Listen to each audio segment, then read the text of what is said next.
বাহ, দীপিকা।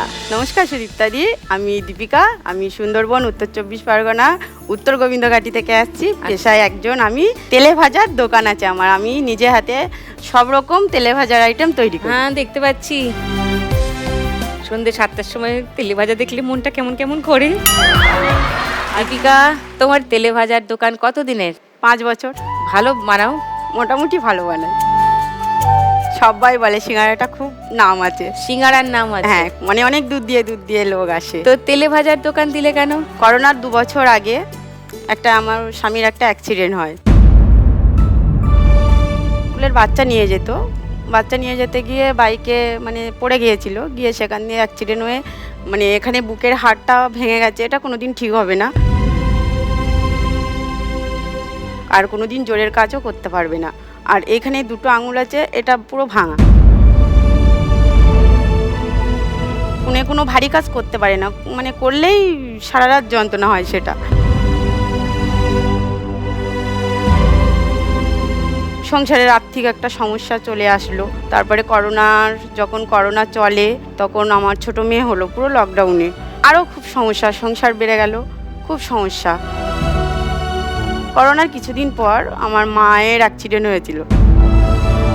তো আমার মা অ্যাক্সিডেন্টে সেখানে 5 দিন আইসিইউতে ছিল। তারপরে আমার মা মারা গেছিল।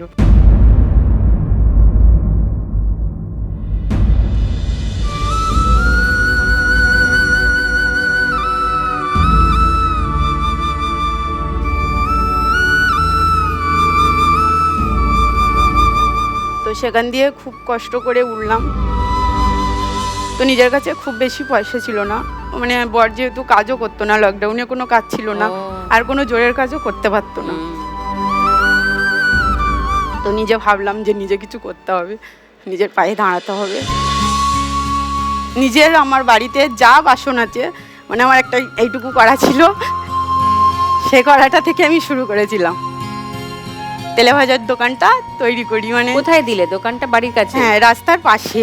আমার বাজারে মানে কি বলে দোকান নেওয়ার মতো ক্ষমতা তখনও ছিল না, এখনও নেই।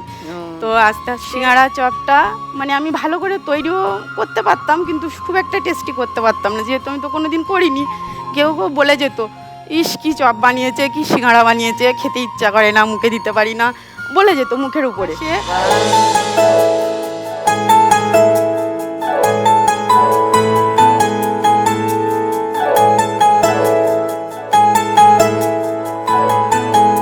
দেখি কি কি নিয়ে এসছো। এটা কি? আলুর চপ? এটা আলুর চপ। ওটা বেগুনি? এটা বেগুনি। ওগুলো এটা যেটা ওই যে ব্রেড পকোড়া। হ্যাঁ, টেস্ট করতেই পারি সেটা।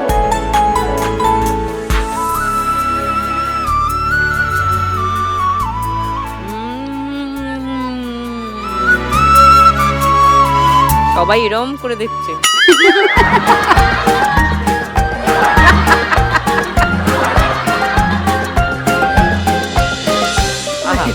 এটা যে আপনি খেলেন আমি একদম খুশি হয়ে গেছি। দেখুন লাখ টাকার লোকে লাভের সম্পূর্ণ এপিসোড সান বাংলার ইউটিউব চ্যানেলে।